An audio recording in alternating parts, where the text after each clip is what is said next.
any kind of eruptions can completely devastate the terrain.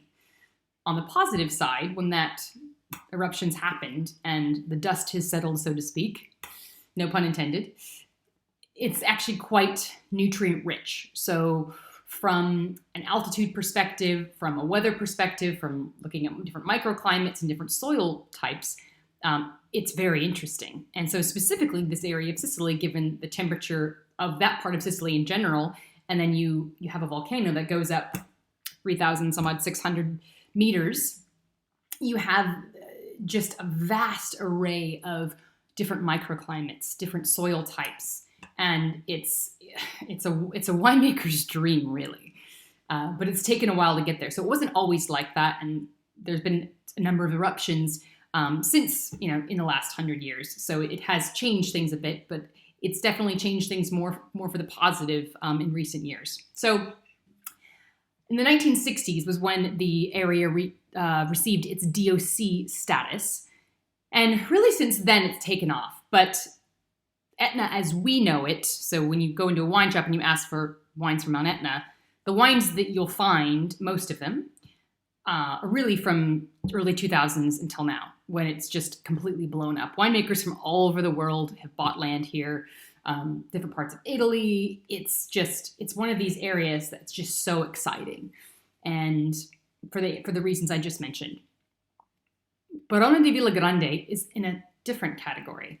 So this really beautiful estate is owned and run by 10th generation winemaker Marco Nicolosi, and his family knows the area like few others. There's really a handful of producers that know the volcano and know the land that well for that period of time. How does that make them different? Well, first of all, they have a very sizable 18-hectare plot in Milo, which is one of the most prestigious, coveted areas of Mount Etna. So we're going to look at a map here again. So this is just specifically an Etna map. It's kind of like a backwards C shape. So you have like Burgundy, for example, is quite a long line. It's like almost if you kind of curve that line around a volcano. So the prime spots are the north, northeast, and southeast. Arguably, the northeastern area is the the prime area, and that's for a number of reasons. So in a lot of these areas, you have to consider not only altitude, but where are you in relation to the volcano? Where are you in location to the sea? Talking about wind, rain, different soil types. Specifically in the Northeast is one of the most popular, and it's one if you ever wanted to buy land. It's incredibly expensive if you could ever find someone who's selling. So most of their vineyard holdings are in Milo. Milo is very well known for its whites. Some of the best whites, if not the best whites from Etna, come from this area. But there's also just beautiful, elegant, lovely reds. And the reason is the soil variation just allows the acidity really to show beautifully and brightly, but there's still this lovely aromatic element, white and red, that just sets them apart from other areas of Etna. Now, 10 generations, they're basically I would say they're some of the authors that have written the history of Etna. So not to say that there's been some fabulous winemakers who have sort of come on the scene the last 10, 15, 20 years. However, there's just a different approach to Etna, and there's a different approach to the wines and making wines consistently, and how to treat the land. I think as much as Etna is sort of the winemaker's dream, there's loads of challenges. So if you imagine, you see these pictures. Actually, I'll show you one here from the winter time. It's beautiful. Like you see the snow-capped volcano. It's beautiful, but that the snow does melt. There is a lot of snow that falls in the vineyards, and there's a lot of rain. So you need to know how to deal with that on a regular basis. Potential future eruptions. If you're the higher elevation you are, it gets cooler, so you have to treat the vines differently. You have to train them differently. So there's a lot of skill that goes into that. And so those who have been there longer, arguably again, I would say know how to maintain the consistency. And Barone di Villagrande is one that has always had a fantastic reputation from the very beginning. And this family has always been very dedicated, not only to making great wines, but to the land. It's part of their heritage. It's part of their family. And so they grow grapes and they make a wine in a way that's incredibly sustainable in order to give back and leave the land in as good, if not better hands than it was before, or in a state. So talking specifically about these wines, we'll discuss the white first.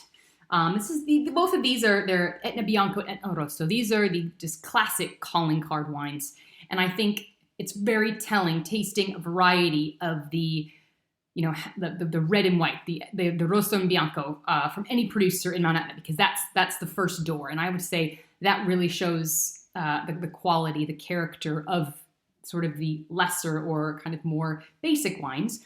Basic meaning you don't have to wait loads of time for it to come around. It's delicious as soon as you open a bottle. You don't have to decant it for hours. Some you definitely could. But I would say these two are just shining examples of why the region is as exciting and popular as it is. So specifically the white, as I mentioned, Milo is an area that's very well known for its white wines, specifically Caricante. Caricante is a white grape that has really bright, lively acidity. And in Sicily, if you've ever tasted some other whites, acidity can be really difficult to manage. Where here, they're about 700 meters above sea level, so it's quite high and it's quite cool. So it's the opposite, where it's really treating this grape perfectly, where there's a balance between the acidity and the fruit character. But typically, these are whites that can age for the long haul as well.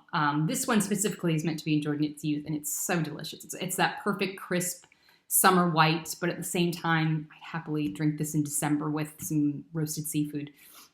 So it's quite versatile, but it's just a really lovely wine. The Rosso, similar. It's a very lovely, aromatic, I would say kind of a nod to Burgundy in the style of, it's not Pinot Noir. The majority is Nerello Mascalese and a little bit of Nerello Cappuccio.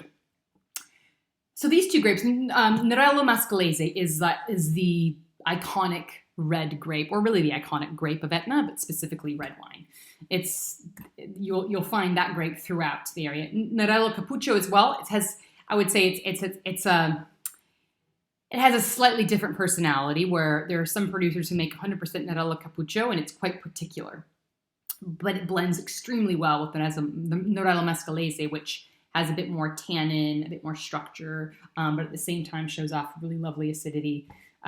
Again, another reason why the wines can age so well. Now, this Rosso is definitely meant to be enjoyed in its youth. I would say, 1 to 5 years if you want it, age it, but really it's delicious now. Here you have very soft tannins, so it's not one that's going to dry out your mouth, or that you need to eat with big rich food. You can, but I would say it really can do anything well with like a heavier seafood dish to pork, to just a really good burger, or a hot dog, or something more Sicilian, obviously, some nice grilled meats. It's a great barbecue wine, not with barbecue sauce. That would say just keep that separate. But if you like nice grilled meats that are marinated with herbs, olive oil, that would be a dynamic pair with this red. They do make other wines. I'm just introducing you to their sort of gateway Etna Rosso and Bianco. They also make what they call Contrada wines, which are the single vineyard or the cru wines.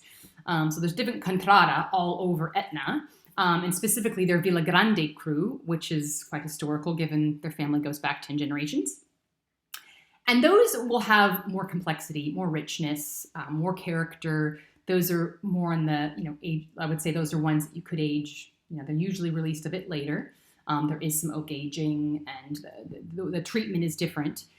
However, they're just, again, they still have that personality that you'll find in both of these. These are just easier on the palate, and something you can drink a bit sooner. Now, these are available pretty much throughout the US, but if you have any trouble finding them, I'd be happy to put you in touch with a wine merchant or importer. And if you'd like any more information specifically on Barone di Villagrande, or if you're planning a trip whenever we can travel, you're more than welcome to get in contact with us. They also have a lovely guest house and some restaurants that are out of this world. So it's definitely worth a visit in itself, if not, a visit to the region. So that's it for now. Thank you so much, and see you